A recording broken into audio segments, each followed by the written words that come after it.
Ma'am, telepon, ma'am. Sinabi ko na sa'yo, huwag kang istorbo pag ako'y naglalaro ng mahjong. Sabi po daw, importante. Hello? Who's this? Zoila. Ano yun? Importante ba talaga?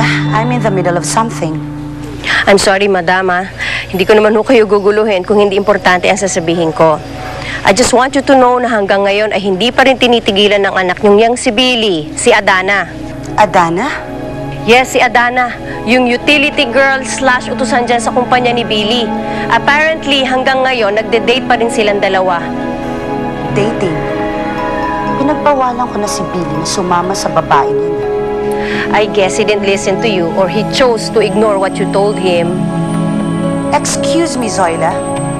Wala pang kahit na sino man ang dumedma kay Greta Yaneza. Anong tapon mo? Meatball sa Mika. Siya ba yung mami mo? Yep, that's her. Tara, lapit natin.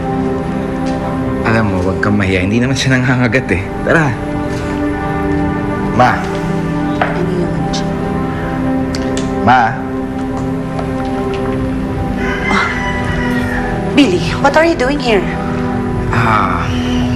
May gusto sana akong ipakilala sa inyo. At sino naman siya? Ma? Si Adana. Adana. Nililigawan ko siya, Ma.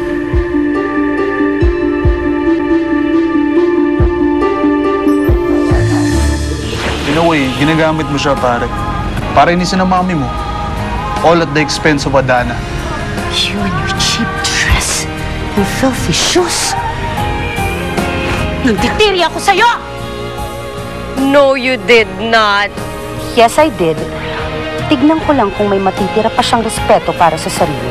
Sigurado akong hinding-hindi na siya magpapakita sa akin. Tama ba hinala ko? Binastos ka ng boss mo, no? Nasaan yung mukong na yun?